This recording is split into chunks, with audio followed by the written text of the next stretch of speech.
দেখতে পাচ্ছি বিগত ৩৫ দিন ধরে আপনারা জাতীয় প্রেস ক্লাবের সামনে এক দফা এক দাবি আন্দোলন চালিয়ে যাচ্ছেন। তো আপনারা আজকে আসছেন, আমারও অনশন দিয়েছেন। এখন কি আপনারা কি খাওয়া দাওয়া বন্ধ করে দিয়েছেন?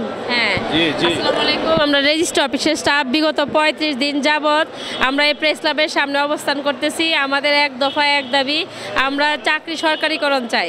আমাদের একটাই কথা, আমরা রেজিস্ট্রি অফিসের স্টাফ, আমাদের বালামটা সরকারি, কলমটা সরকারি, কিন্তু আমরা ব্যক্তিটা হচ্ছে বেসরকারি। আমাদের প্রাণের দাবি, আমরা চাকরি সরকারিকরণ চাই। আজকে আমাদের ৩৫ দিনে আজকের কার্যক্রম হচ্ছে ৩৬ দিন, ৩৫ দিন পার হয়ে গেছে, ৩৬ দিন। আজকে আমাদের কার্যক্রম হচ্ছে আমরণ অন্বেষণ। আমরণ অন্বেষণ বলে আমরা সেই ফজরের নামাজ পড়ে যে এখানে আসতে আসতে ৯টা সাড়ে ৯টার মধ্যে সবাই পৌঁছে গেছি। আমরা সবাই না খাওয়া অবস্থায় আছি। আমাদের কথা হচ্ছে যতদিন পর্যন্ত আমাদের এই দাবি না মেনে নিবে ততদিন পর্যন্ত আমরা পানাহার ছাড়া এখানেই অবস্থান করব। এতে যদি আমরা ধুকে ধুকে আপনাদের সামনে মরে যাই, তাহলে মরে যাই, সেটাই আপনারা বাংলাদেশের জনগণকে এবং বাংলাদেশের সরকারকে দেখেন। আমাদের একটাই দাবি, আমাদের চাকরি স্থায়ীকরণ চাই, সরকারি চাই। আর আমরা দিনের পর দিন জানিয়ে আসতেছি, বলে আসতেছি, আমরা যথেষ্ট শিক্ষিত জাতি। স্টেপ বাই স্টেপ, ধাপে ধাপে আমরা একটা আন্দোলন যেভাবে করতে হয় সেভাবেই করেছি।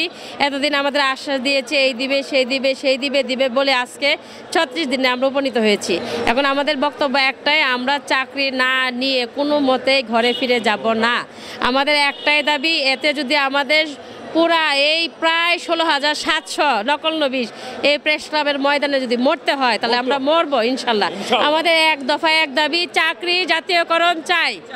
আমরা চাকরি জাতীয়করণ চাই। আমাদের এক দফা এক দাবি, এক দফা এক দাবি। এতে যদি আমরা মরে যাই, আমরা অলরেডি কাফনের কাপড় পরে নিয়েছি, আমরা যদি মরে যাই, দয়া করে মিডিয়ার ভাই বোন আপনারা যারা আছেন, আমাদেরকে এই মতো অবস্থায় দাফনটা করে এই প্রেস ক্লাবের ময়দানে আমাদেরকে দাফন করে দিয়েন।